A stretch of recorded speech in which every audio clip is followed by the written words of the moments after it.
கிறிஸ்துவுக்குள் பிரியமான சகோதர சகோதரிகளே, உங்கள் அனைவருக்கும் நம் கர்த்தராகிய இயேசு கிறிஸ்துவின் நாமத்திலே வாழ்த்துதல்களையும் ஸ்தோத்திரங்களையும் தெரிவித்துக் கொள்கிறோம்.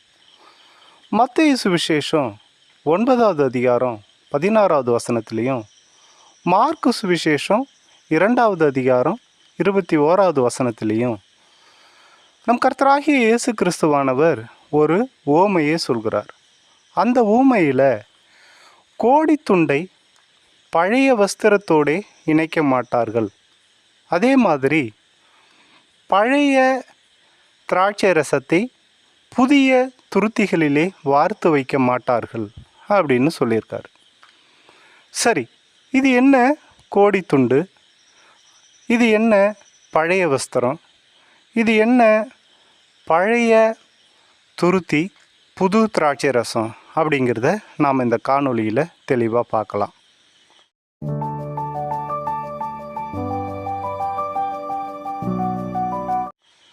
முதலாவது, நம் கர்த்தராகிய இயேசு கிறிஸ்துவானவர் இந்த உவமையை ஏன் சொன்னார், எதற்கு சொன்னார் அப்படின்னு நம்ம பார்த்தோம்னா, இந்த வசனங்களுக்கு முற்பகுதியில் உள்ள வசனங்களில் அவர் என்ன சொல்கிறாருன்னா, அவருடைய சீஷர்கள் உபவாசம் இருக்க மாட்டேங்கிறாங்க அப்படின்னு சொல்லி யூதர்கள் இயேசு கிறிஸ்துவானவர்கிட்ட வந்து அவர்களை குற்றப்படுத்தும் போது, அப்போ தான் கர்த்தராகிய இயேசு கிறிஸ்துவானவர் இந்த உவமையை சொல்கிறார்.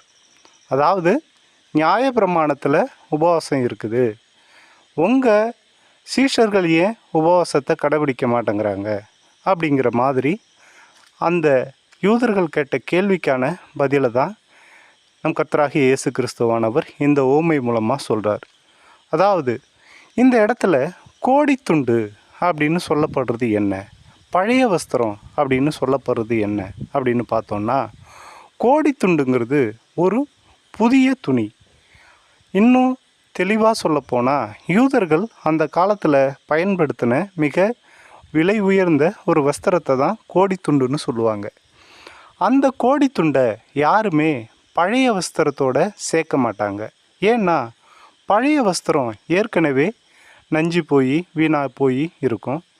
அப்படிப்பட்ட காரியத்தோட இந்த புதிய கோடித்துண்டை பழைய வஸ்திரத்தோடு இணைக்கிறப்ப அந்த கோடித்துண்டு ஸ்ட்ராங்காக இருக்கும், அதே சமயத்தில் அந்த பழைய வஸ்திரம் கிழிஞ்சி போகும் அப்படின்னு சொல்கிறார். இன்னும் ரெண்டாவது சொல்கிற அந்த காரியத்தில் பழைய துருத்தியில் புதிய திராட்சை ரசத்தை சேர்க்கக்கூடாது அப்படின்னு சொல்கிறார். சரி, துருத்தினா என்ன அப்படின்னு பார்த்தோம்னா, நாம் ஆங்கில படங்களில் பார்க்குறப்ப பாலைவனங்களில் போகிறப்ப அந்த ஒட்டகத்தில் உட்காந்து பயணம் செய்கிற அந்த நபர்கள் தோலாலான பைகளை பயன்படுத்துவாங்க. அதில் தண்ணி இருக்கும், மற்ற பொருட்கள் இருக்கும். அந்த தண்ணி வச்சிருக்கிற அந்த பைக்கு பேர் தான் துருத்தி. யூதர்களும் கூட அந்த தோலாலான துருத்திகளில் தான் திராட்சை ரசத்தை சேர்த்து வைப்பாங்க. அப்போது பழைய திராட்சை ரசத்தை பழைய துருத்திகளில் வச்சுருப்பாங்க, புதிய திராட்சை ரசத்தை புதிய துருத்திகளில் வச்சுருப்பாங்க. இப்போது இந்த ரெண்டு சம்பவங்கள்லேயும் நம் கர்த்தராகிய இயேசு கிறிஸ்துவானவர் என்ன காரியத்தை விளக்கி இருக்காரு அப்படின்னு பார்த்தோன்னா, நம் கர்த்தராகிய இயேசு கிறிஸ்துவானவர் நியாய பிரமாணத்தையும் கிறிஸ்துவின் பிரமாணத்தையும் பிரித்து காட்டுறார்.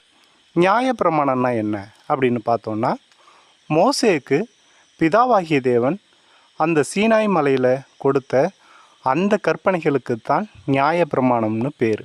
மொத்தம் 613 கட்டளைகள் அதில் இருக்குது. ஆனால் புதிய ஏற்பாட்டில் நம் கர்த்தராகிய இயேசு கிறிஸ்துவானவர் நமக்கு கொடுத்த கற்பனைகள் தான் புதிய ஏற்பாட்டு உபதேசமாக இருக்குது.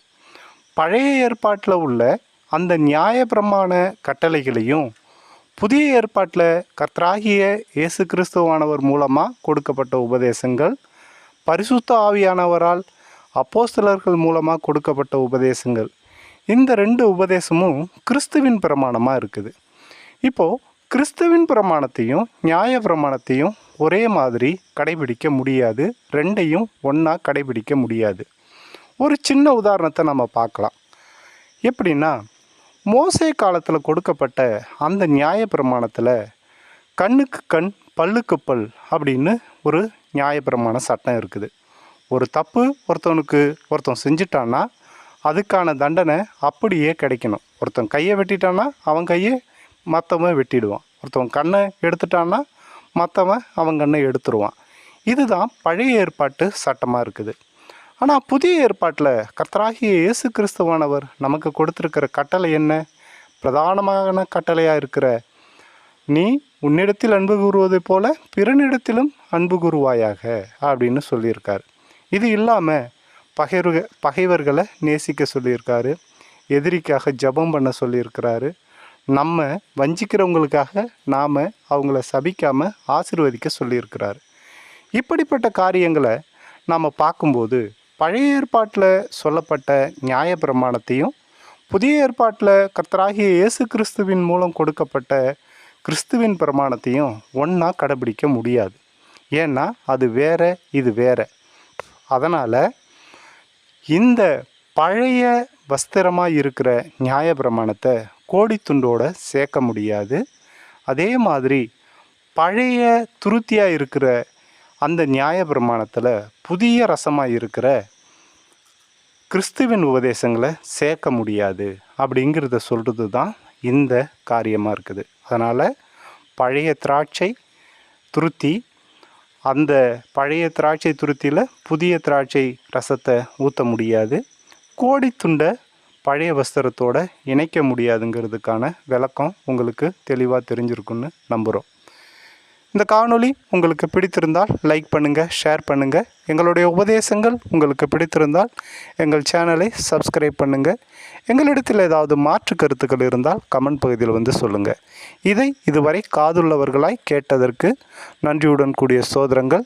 தேவன் உங்களை ஆசீர்வதிப்பாராக. ஆமேன்.